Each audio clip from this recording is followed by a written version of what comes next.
और बड़ी खबर इस वक्त आपके सामने, युद्ध के बीच ईरान में भूकंप के झटके आना 4 दिनों में दूसरी बार। इसको लेकर अब सवाल हो रहे हैं कि आखिर 4 दिनों के भीतर ये दूसरी बार 4.1 तीव्रता का ये भूकंप कैसे आया। क्या सब कुछ सामान्य है? अमूमन जिस तरह से भूकंप आते हैं टेक्टोनिक प्लेट्स के टकराने की वजह से, हल्का कंपन क्या इसलिए हुआ है, या फिर जमीन के अंदर कुछ ऐसा हुआ है जिससे ऊपर तक धरती हिल गई, जमीन कांप गई? तो सवाल इसी को लेकर फिलहाल बड़ी खबर आपके सामने ईरान से, जहां पर युद्ध के बीच एक बार फिर से भूकंप के झटके वहां पर महसूस किए गए हैं। 4 दिनों में यह दूसरा मौका है जब वहां पर 4 तीव्रता का भूकंप आया है। आज के इस भूकंप को लेकर बताया जा रहा है 4.1 की तीव्रता का यह भूकंप है।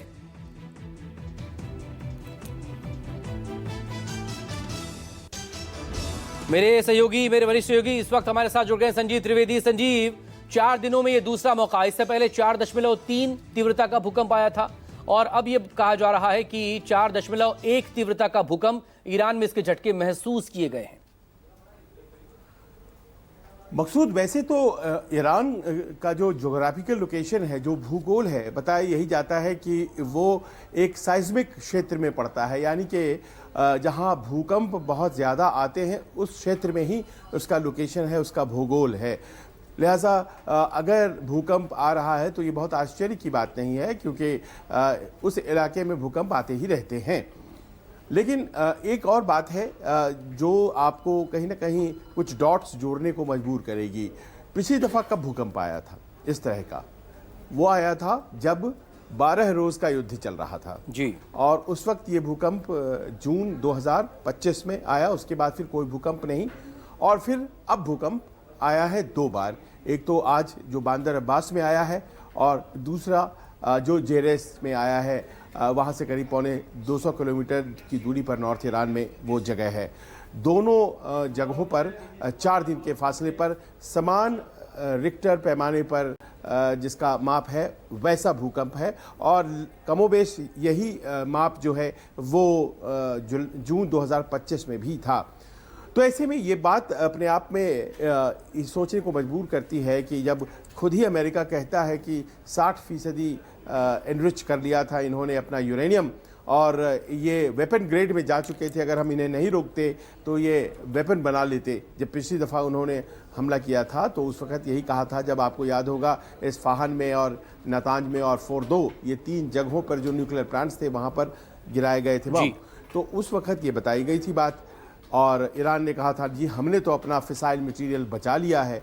तो अब जो धमाके हो रहे हैं, अब जो भूकंप हो रहा है, धरती कांप रही है और ईरान की ही कांप रही है, आसपास के क्षेत्रों की खबर नहीं आ रही है, तो कहीं कोई प्रयोग तो नहीं हो रहा है, कहीं कोई ऐसी बात तो नहीं है जिसमें कि इस युद्ध में एक नए वेपन को जोड़ने के लिए कुछ ऐसा कर रहा है ईरान। हालांकि ये बात जो है अभी भी कयासों के ही दायरे में है और कोई पुख्ता सबूत सामने नहीं आया है, या फिर ये एक सामान्य भूकंप है और संयोग है कि 2 बार एक ही समय में, एक ही कालखंड में भूकंप आ गया है। और ये भी संयोग है कि पिछली दफ़ा जब युद्ध हुआ था तब भूकंप आया था, क्योंकि कहा यही जा रहा है अमेरिका के द्वारा कि हमने उनकी जो क्षमताएं थी परमाणु हथियार बनाने की वो तो पूरी तरह से ध्वस्त कर दी हैं, तो इस बात की संभावना नहीं है। लेकिन अभी तक की तमाम बातें कयासों के ही दायरे में है। मकसूद, और अमेरिका किस लिहाज से क्या कहेगा? उसका सबसे बड़ा जो रडार सिस्टम है वो खत्म हो चुका है। वही अमेरिका जिसका जिक्र भी आपने किया, जो जून 2025 में तमाम न्यूक्लियर साइट पर B-2 बॉम्बर के जरिए सबको खत्म करने का दावा कर रहा था,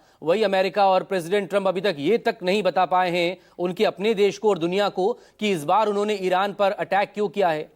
रिजीम चेंज की बात भी करते हैं, दूसरी तरफ ये भी कहते हैं कि ये जो मौजूदा रिजीम है वो मुश्तबा खामनेई को ना चुने बल्कि हमारे किसी आदमी को चुने। तो बहुत कुछ इस अनसर्टेन सा है, कुछ बहुत कुछ। और यही अमेरिकी राष्ट्रपति, बड़ी नाटकी तस्वीरें भी आपने आई होगी, बड़ा उसको लेकर भी लोग तरह तरह की बातें कर रहे हैं। जब तमाम लोग उन्हें, उनके लिए प्रार्थना वहां पर दुआएं कर रहे हैं, उनको टच करते, वो भी एक वीडियो था। तो क्या इस वक्त हो रहा है ईरान में और क्या अमेरिका सोच रहा है, ये तो किसी को कुछ पता है नहीं। संजीव,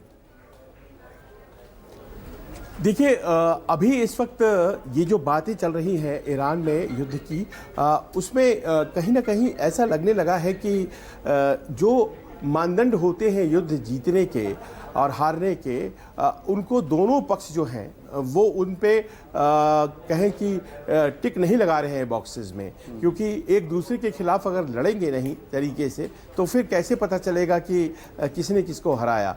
ईरान ने तो अपनी दिशा बदल ली है लड़ाई की। अब देखिए प्रिंस सुल्तान एयरबेस जो कि सऊदी अरेबिया में है, वहाँ उन्होंने धमाके कर दिए। आप जानते हैं उसके पहले कतर के 2 जो उनके गैस प्लांट्स थे वहाँ पर उन्होंने धमाके कर दिए, मिसाइलें गिरा दी, ड्रोन गिरा दिया। उसके अलावा उन्होंने, आप जानते हैं कि सऊदी अरेबिया का जो दमाम है वहाँ पहले ही सऊदी अरामको कंपनी है, उसके ठिकाने पर उन्होंने एक बड़ा धमाका कर दिया था। और फुजैरा जो कि अलग से सऊदी अरेबिया का रिफाइनरी है यूएई का, वहाँ भी हो चुका है। तो सारा का सारा जो फोकस है अभी इस वक्त ईरान का, वो जो एनर्जी सिक्योरिटी है वर्ल्ड की, और ये जो एनर्जी कैपिटल कहलाता है, ये कुछ देशों का समूह जो पश्चिम एशिया में है, तो इस एनर्जी कैपिटल से मिलने वाली मदद जो दुनिया को होती है उसी की जड़ को हिला रहा है।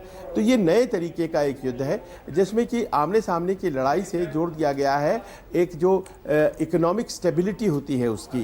कतर के विदेश मंत्री कह रहे हैं कि अगर ये चलता रहा तो फिर आर्थिक मंदी आएगी और हम एनर्जी सप्लाई दुनिया को नहीं कर पाएंगे।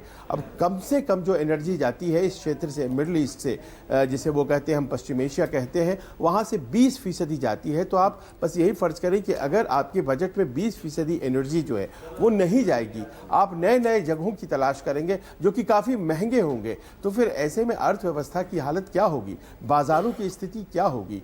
अमेरिका में गैस के प्राइसेस बढ़ने लग गए। आप इसी का जिक्र कर रहे हैं संजीव, मैं फिर लौट रहा हूं आपके पास। जरा एक खबर बता दें, आप चूंकि गैस के प्राइस का जिक्र कर